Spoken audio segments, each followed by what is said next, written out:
Alright, here is round 2 for this tutorial. I was asked to draw feet, and that's what you're getting. This is round 2 because I tried to record my voice as well as the drawing at the same time, and my computer didn't like that, and I couldn't figure out how to remove the background sounds. And unfortunately, you're probably gonna still hear some.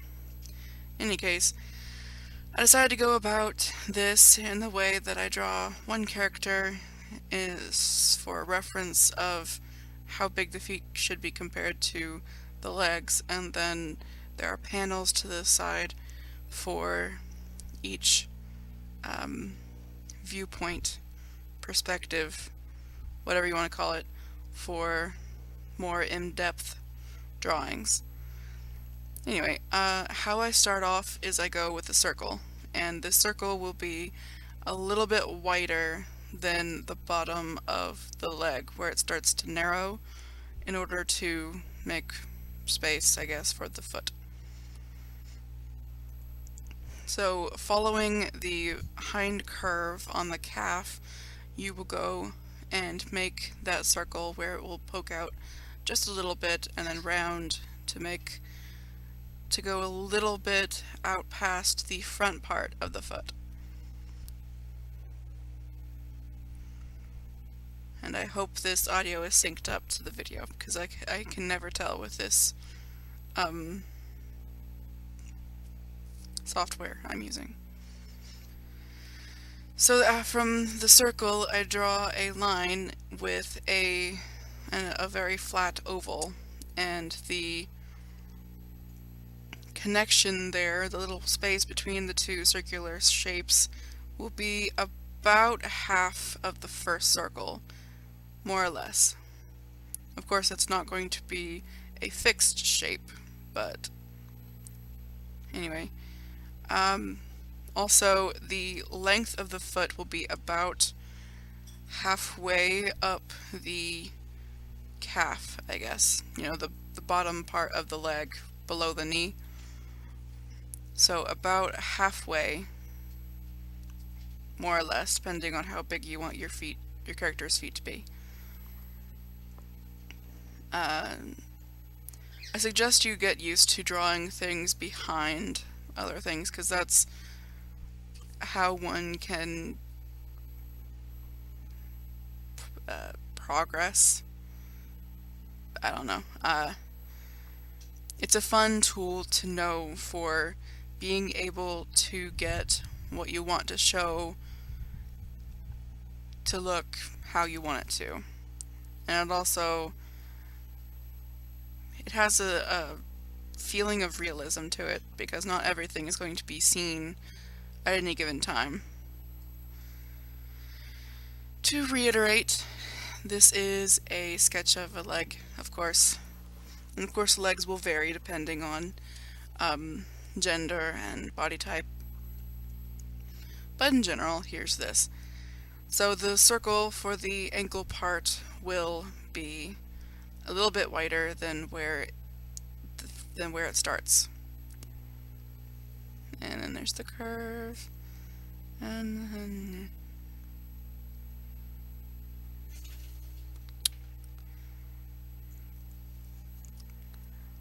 number 2, from the side, which is essentially what I just did.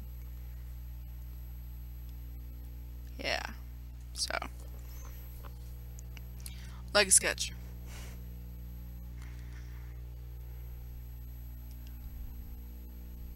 Circle guideline for the ankle.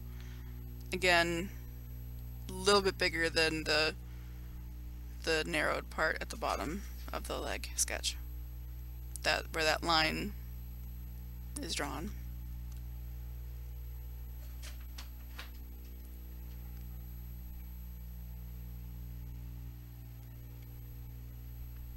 Going from that straight line that the arrow is pointing to, you go and make a slight slope down to a bit of a triangle shape for the front of the foot, or the top, I guess. And that bottom arrow is pointing to a very small indent that I like to draw. And of course it'll be more or less present depending on what your character is standing on. But I personally just really like adding that indent for the sake of some detail.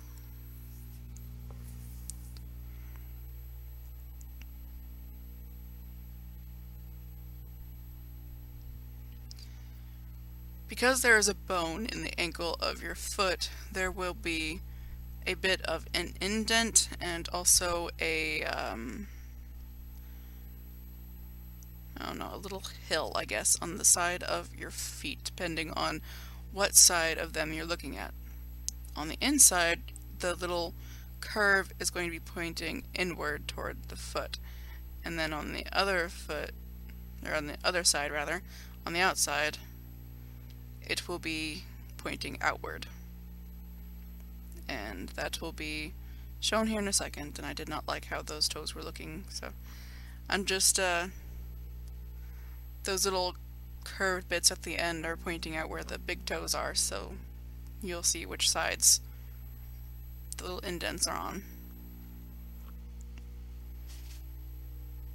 This is a little detail I like putting in that I've noticed about real feet. It's just a nice little thing to have, I think.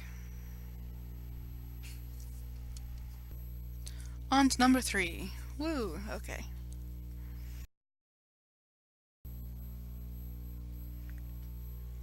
From the front, the circle guideline, as well as the oval, I guess, will be much closer. They tend to touch even, at least when I draw them.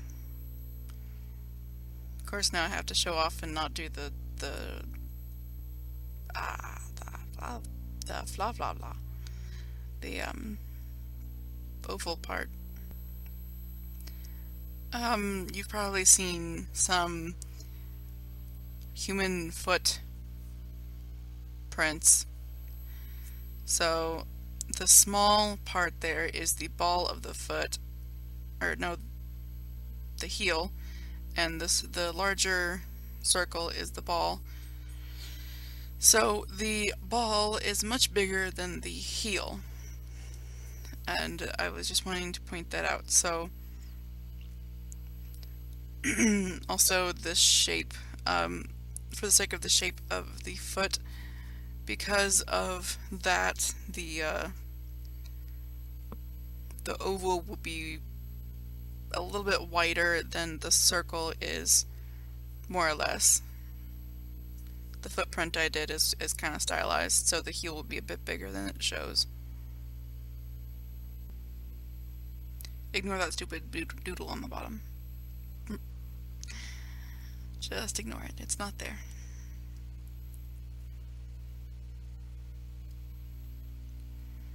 Okay, from behind. This one is actually pretty easy in that there is a circle and kind of a rounded triangle for the shape of the bottom of the foot. And this leg I drew from behind.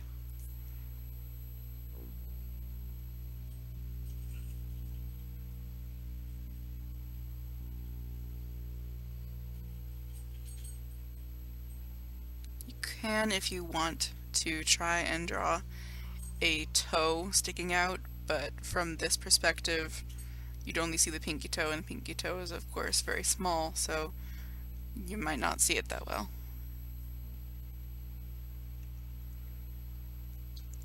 Seen from the other side, rather the ball of the foot being on the other side of the heel, the circle would be a bit bigger, and of course the toes poking out would be bigger because there would be the big toe and then the one beside it. A little bit bigger, I decided to draw it again. And of course on the top there will be a bit of a slope, and then on the bottom will be a somewhat extreme curve. If I were you, I'd just learn the trick of the bird head with a funky mohawk. That's what it looks like to me, essentially, without the details in it. Anyway, number 5. We are almost done. Woo! Okay, before the oval has been below the circle, but in this perspective, the oval will be above the circle. At least when you're looking at the foot from below. And I just wanted to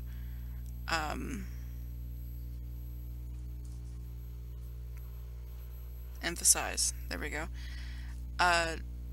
the importance of learning how to draw curved lines.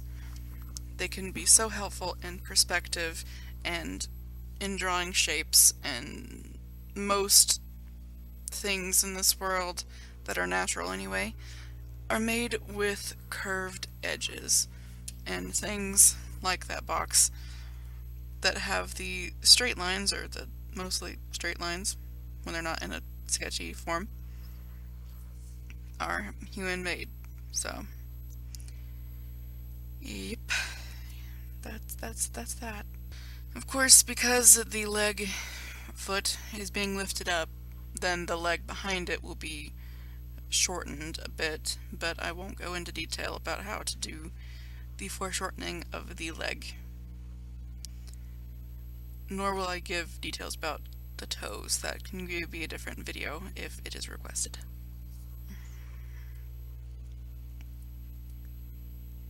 I'm just redrawing it again. I like doing that extra curved line because the anchor point of where the toes start sprouting on the foot has kind of a curve to it itself, more so than you get from that original circle for the ball of the foot.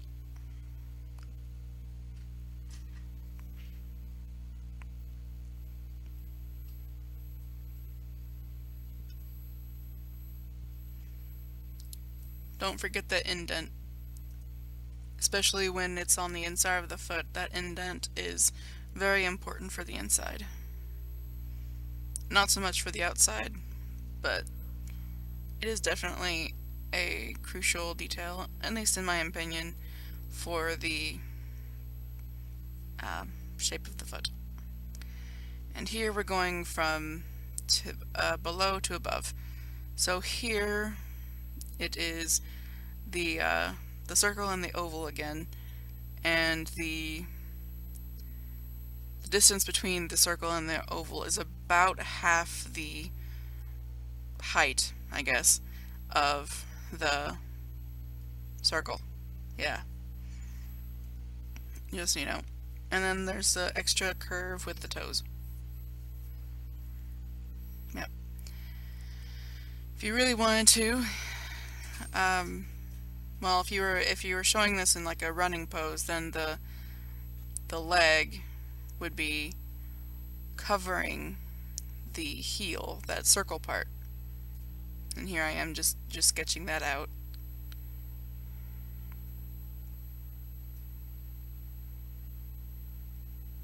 I really wish my computer would let me record my computer as my screen as well as my voice. It can, the audio doesn't sound good. It sounds very bad. It makes me sad. And I am Dr. Seuss. Not really, though. Anyway, I guess that's it. Thanks for watching, and have a nice day. Please subscribe if you haven't already, and like and comment, and you know what to do. Yeah, I hope this helps somebody. If not, I'm sorry for putting you through this pain.